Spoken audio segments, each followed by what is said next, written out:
Permainan yang tidak kalah menarik teman-teman, perjumpaan Ian Nepomniachtchi sebagai unggulan juga saat ini di turnamen ini menghadapi jenius Persia, siapa lagi kalau bukan Grandmaster Alireza Firouzja. Langsung kita ke permainan. Ian Nepomniachtchi putih memulangkan dengan pion ke 4 sehingga E5, terciptalah juga pembukaan. Ruy Lopez cukup juga laris pada turnamen ini menciptakan pembukaan ini. Saat ini tidak Morphy defense seperti mengusir gajah, tetapi kuda ke F6 Berlin defense. D3 saat ini, lalu gajah kecil 5, C3, masing-masing pemain melakukan rokade sayap raja. Pion ke D5 langsung juga mengetek sentral, pertukaran terjadi, menteri menerima, lalu gajah ke C4 mengancam menteri, menteri kembali, dan B4 saat ini mengancam gajah, gajah ke E7, dan kuda ke D2 berlanjut. A6 saat ini, lalu berlanjut A4, di sini gajah ke F5 dan menteri ke C2 tentunya menambah support terhadap pion. Di sini kuda ke D5 di mana juga sentralisasi kuda, kuda ke 4, begitupun tentunya dengan putih dan gajah ke G4 berlanjut mengancam kuda.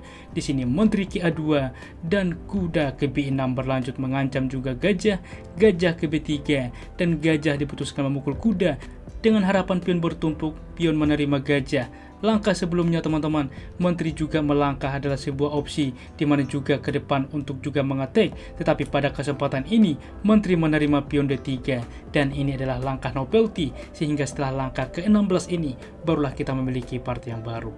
Bagaimana Ian Nepomniachtchi merespon? Ia raja ke G2 tentunya saat ini juga membuka ke depan teman-teman, advance juga tentunya saat ini ancaman terhadap pion sehingga disupport pion, membawa juga benteng ke depan.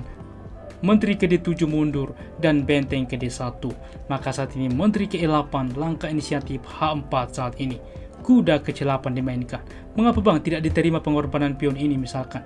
Masalahnya membuka file H teman-teman. Benteng akan ke H1. Gajah kembali, maka menteri ke C2. Kita lihat, bisa saja ke depan kuda ini dikorbankan karena juga langsung ancaman skakmat di pion H7. Misalkan juga kuda mencegah supaya kuda ke depan tidak menempati petak F6. Masalahnya kuda ke D6 di sini juga teman-teman mengancam juga menteri karena saat ini kalau menteri dipindahkan, masalahnya H7 adalah skakmat. Jelas di sini putih menang signifikan. Dan kita kembali sehingga di dalam posisi kuda langsung ke C8 tidak menerima pion H ini karena itu beracun. H5 advance ke depan, raja ke H8, H6 saat ini, dan G5 teman-teman. Dua langkah yang langsung disupport oleh gajah adalah pilihan terbaik. Lagi-lagi saya akan menunjukkan kepada Anda, dibahas juga secara live. Apabila diterima teman-teman, gajah menerima tempo mengancam benteng, walaupun membawa benteng ke G8, tempo skak raja ke F1 dan cukup aman. Bedanya raja hitam terhimpit teman-teman. Kuda misalkan juga advance mensupport juga ancaman ke depan, maka di sini benteng akan memukul kuda teman-teman, mengorbankan dengan ide juga mendapatkan pion, mendapatkan juga benteng ke depan teman-teman. Walaupun ini pertukaran, maka benteng ke D1. Bedanya mengapa putih lebih unggul? Karena posisi perwira dari hitam masih stuck di tempat semula. Dan kita kembali di dalam posisi tentunya dipilih opsi terbaik, tidak menerima pion tetapi G5, maka menteri ke D2 saat ini mencoba mereposisi gajah ke depan sehingga sepasang gajah ini akan sangat berbahaya dari Ian Nepomniachtchi.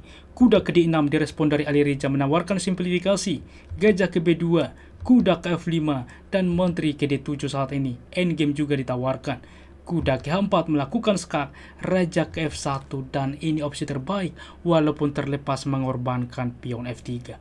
Mengapa yang terbaik? Apabila dicoba tetap mensupport pion misalkan, kuda juga akan ikut teman-teman. Inilah teknik yang coba dimainkan oleh Alireza, yang coba dirancang oleh Alireza, di mana mendeskoneksikan sehingga menteri terancam saat ini. Menteri memukul menteri, pertukaran di mana kuda akan terlebih dahulu melakukan skak teman-teman. Dan pion ini tidak bisa lagi diselamatkan. Dan raja wajib berpindah supaya pion ini tumbang. Karena lagi-lagi apabila diselamatkan teman-teman, F5 tempo skak terlebih dahulu, raja berpindah, maka terlebih dahulu mendapatkan menteri. Dan kita lihat, kuda terancam, kuda berpindah mensupport pion, maka benteng ke depan mengancam pion, secara tidak langsung mengancam raja. Signifikan juga di sini hitam sangat unggul. Dan kita kembali teman-teman sehingga di dalam posisi ini dikorbankan juga pion mundur, raja ke F1, F5 berlanjut, kuda ke G3, dan kuda juga langsung menerima pion. B5 saat ini mengusir, F4 juga kembali mengancam kuda, kuda juga ke sentral, kuda ke A5 mengancam gajah, gajah ke-6 saat ini. Disinilah teman-teman posisi kritikal dimainkan Alireza Firouzja. Ia mencoba melakukan pengorbanan, mencoba bermain ke depan, memanfaatkan juga potensi dari pion-pionnya, memainkan Montri ke G6. Akan tetapi ini adalah sebuah kesalahan dan juga kalkulasi yang hebat dari Ian Nopniachtchi. Ia menerima pengorbanan, langsung menerima gajah. Apa yang seharusnya dimainkan terlebih dahulu? Di sini G4 adalah sebuah pilihan. Justru mengorbankan pion teman-teman, misalkan pertukaran menteri terlebih dahulu. Kita lihat, tidak mungkin diterima gajah ini teman-teman. Karena apa? Kuda melakukan skak, waktu yang sama mengancam gajah. Dan kita kembali saat ini, dipilih tentunya menteri ke G6, maka didapatkan gajah walaupun mendapatkan pion. Memang ke depan kita lihat dilakukan ke depan ancaman, sehingga gajah akan terancam 2 kali, pion akan melaju ke depan. Ada juga tempo skak di H1, maka gajah juga langsung saat ini ke F7, mencegah juga benteng ke depan. Maka menteri melakukan skak, raja ke E2, menteri ke F5 saat ini menaikkan gajah, gajah ke D5. Apabila dicoba misalkan menerima kuda misalkan, masalahnya G4 sangat berbahaya. Raja berpindah, benteng akan terlebih dahulu memukul gajah. Kita lihat teman-teman di sini menteri misalkan menghindar, mengancam kuda juga mensupport kuda, maka benteng ke G8 mendorong pion ke depan. Justru terbalik saat ini, bahwa secara posisional dan juga strategi serangan hitam lebih baik. Kita kembali teman-teman di dalam posisi dimainkan tentunya gajah ke D5, maka berlanjut juga benteng ke E8 mengancam menteri, menteri juga langsung menerima pion, menteri ke G4 mengepin kuda, dan opsi terbaik raja ke D3 langsung menghindar teman-teman. Di sini benteng ke D8 mengepin gajah, C4 mensupport, benteng memukul gajah, tempo skak melakukan pengorbanan saat ini lagi-lagi dari Alireza. Pion menerima, menteri ke H3, discover skak ke depan. Kuda juga langsung saat ini menghalangi. Langkah yang menarik teman-teman. Dan di sini kuda ke C4. Karena apa? Lagi-lagi apabila diterima kuda ini misalkan, maka gajah juga akan memukul pion tempo skak. Di mana kuda menerima, menteri menerima tempo skak. Raja berpindah, maka menteri juga memukul pion tempo skak. Mendapatkan juga saat ini tempo skak. Pion juga dipaksa pertukaran menteri, yang pada akhirnya tetap putih unggul kualitas.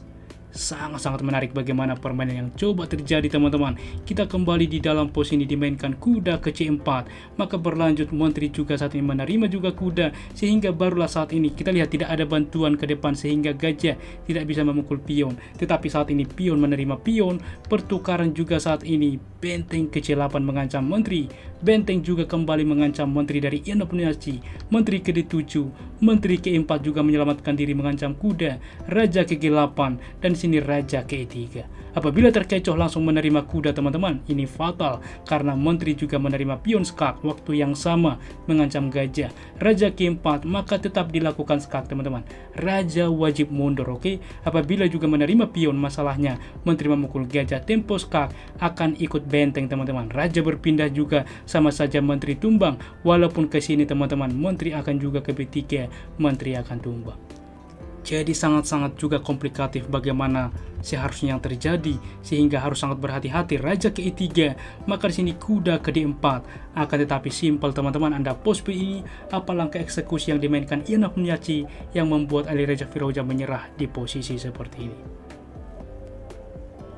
Bagaimana teman-teman? Selamat bagi Anda bisa menemukan langkah tersebut sederhana, gajah simpel memukul kuda. Dan setelah langkah ke-45 gajah memukul kuda, di sini menyerah karena apabila dilanjutkan diterima skak, raja menerima, di sini benteng ke E8 misalkan, masalahnya menteri juga akan menerima pion tempo skak, memaksa pertukaran. Pada akhirnya raja juga saat ini bahwa pion melaju ke D6, tak terhentikan ke depan promosi, dan cukup mudah bagi level Super Grandmaster memenangkan permainan.